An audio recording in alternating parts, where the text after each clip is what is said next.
after burger after burger. Choppy, beep, beep. Choppy, indeed.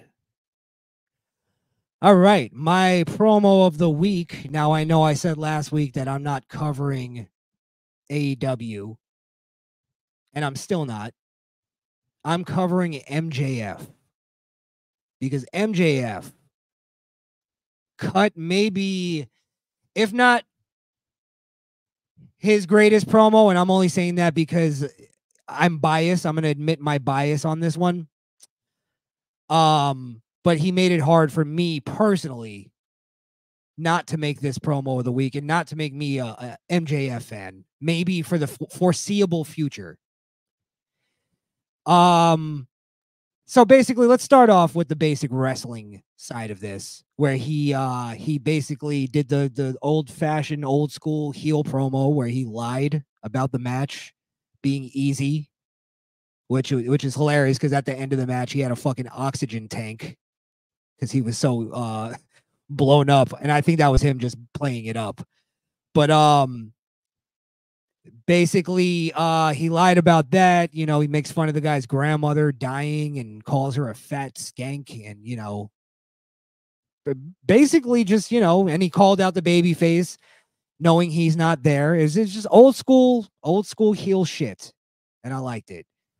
And then he turned the tide of this, and it made it one of my favorite promos ever because he really just nailed everything that I hate about AEW and that type of wrestling, that indie type of wrestling.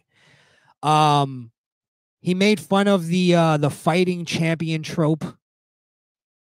He basically, before he did that, he goes, I tell you, Will Ospreay to retire his shitty indie kick pads, which I just love that line. But yeah, he made fun of the fighting champion trope, which is great for, you know, in my opinion, because I did a video on that, how I think the fighting champion just doesn't even work in wrestling psychologically. It's boring. It's never led to any interesting feuds. It's never led to anything more than like a best of 7 series where they wrestle really well. It's like, that's not fun. That's not interesting. There's no story in that. The fighting champion is a bore fest. I'd rather have a guy who cheated his way to the top and have the title and be a piece of shit with the title, rather than not be there every week, rather than you know, he's there every week boring the fuck out of us. But I digress. But he goes, yeah, workhorses, the workhorses who held that belt, the international champion. I guess that's their intercontinental championship. But the workhorses that held this belt, trying to earn your affection by working hard. And he starts gagging on the mic. Again, good shit. And then he says, working hard is for pores. He calls the crowd unpaid. This is where I get into, like, I fucking love this guy. And this was a ultimate, to me, ultimate babyface promo. Like, if I was a wrestler, I would cut this promo. This is just, it resonated with me so well, so much.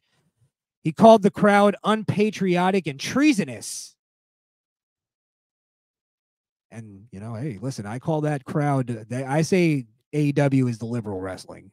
They're the woke liberal wrestling. So, hey, I agree.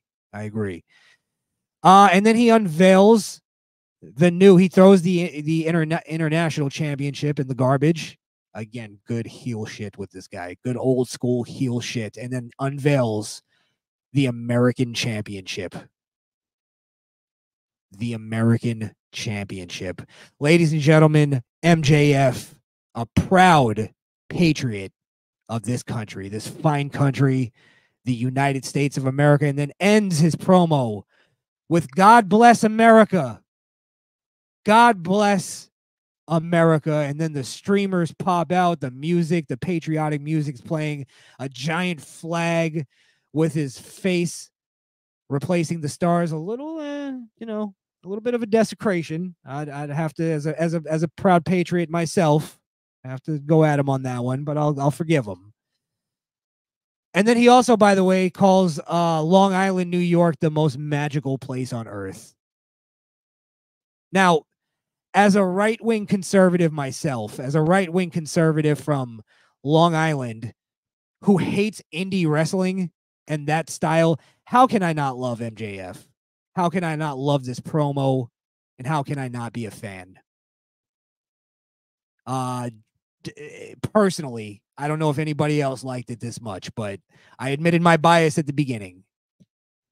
I fucking love this promo. I thought it was great. And it was a great going against the grain for that audience. And then he gets interrupted by Will Offspray. Will Hairspray, as Sports Jedi calls him. He gets interrupted by some limey Brit, you know. And then it reminds you of, why we even fucking left them in the first place and started America. Because it's just, here we go. He calls them, what did he go? He goes, while you're breathing out your asshole, and you reach down past your tiny dick. It's like, all right. After we just heard a fucking artist lay down a promo the way a promo should be. Then this fucking raspy British asshole comes out and hits us with a bunch of fucking one-liners. Like it's supposed to impress me. It impressed that audience. Because they're fucking idiots. But yeah, I had to give it to him. Had to give the promo of the week to MJF. Again, I didn't watch the show. It popped up in my timeline. Actually, no, I'm lying. Somebody told me that I should watch it. And a good friend of mine, actually somebody watches the show named Platinum Ham, told me to watch it. And he was like, I know you don't watch AEW, but watch this promo. And he was so right. It was amazing.